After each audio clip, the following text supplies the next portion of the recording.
Je vis dans le quartier de la Madeleine, dans l'un des quartiers les plus beaux de Paris, qui fait partie du Triangle d'Or. C'est un quartier qui est très riche et très touristique. Mais c'est pas parce que je vis dans un super quartier que j'ai un appartement qui suit, donc c'est pas du tout le cas. Donc voilà, je vis dans un 18 mètres carrés, moi et mes 2 filles, depuis maintenant 5 ans. Lina, la grande, a 19 ans et Inès a 14 ans. Et je m'imaginais pas que mes filles allaient faire leur adolescence dans un studio de 18 mètres carrés. J'ai du mal à le vivre au quotidien. Alors voilà, j'ai mon espace cuisine. Je passe ma vie à grimper, à descendre. Je range, c'est en haut, c'est en bas. J'ai acheté aussi également un four qu'il n'y avait pas, que j'ai dû mettre sur la commode.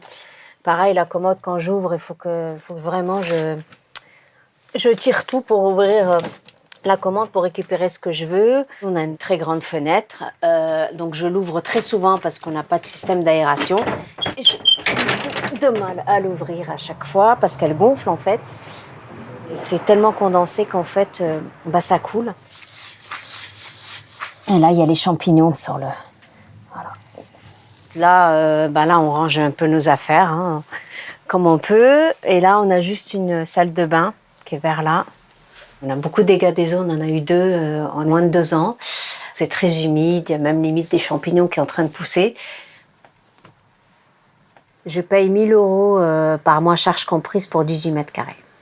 J'ai déménagé beaucoup de fois avec les filles. J'ai dû fuir mon ex-mari à chaque fois. Donc on a dû déménager en urgence.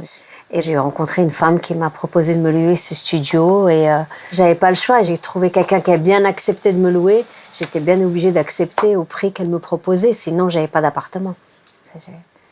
Moi, je suis coiffeuse à domicile. En moyenne, je touche 1 500 à 2 000 €. Depuis le confinement, je pense que j'ai dû perdre peut-être 30-40% de chiffre d'affaires.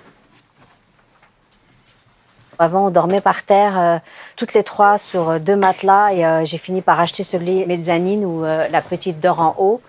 Ça lui fait son petit espace à elle. Et puis moi et mon aîné, on dort en bas.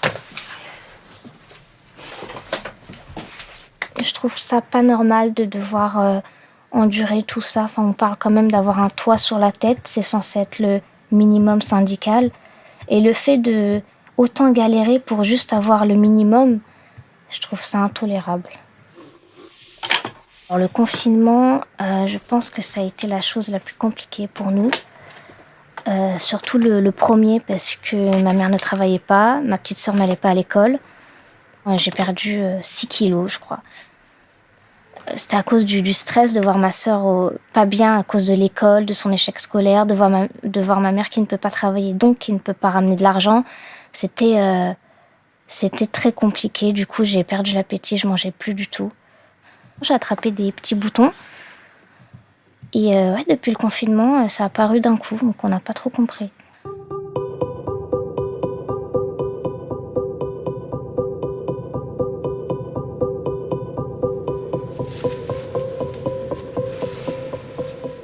La vie ici, pour moi, c'est un peu compliqué puisque j'ai pas d'intimité, j'invite personne. Il y a toujours ma sœur ou il y a toujours ma mère à la maison. Du coup, quand je rentre, il y a toujours quelqu'un. Le confinement, c'était horrible. Enfin, on se disputait tout le temps. Et j'arrivais pas à me concentrer. J'arrivais pas à avoir un rythme. Du coup, ma mère, elle m'a un peu engueulée. Et j'ai essayé de reprendre, mais c'est compliqué. J'essaye de rattraper des choses, mais c'est pas faisable. J'aimerais bien avoir des bonnes notes comme les autres, être fière et avoir une bonne moyenne. Au début, je me disais que ça allait, que c'était pas si petit que ça et qu'on allait s'en sortir et qu'on n'allait pas rester longtemps. Mais maintenant, ça fait presque 5 ans, c'est trop. Je veux juste une chambre, un vrai lit, un vrai bureau, une vraie armoire à moi où je peux ranger ce que j'ai envie de ranger.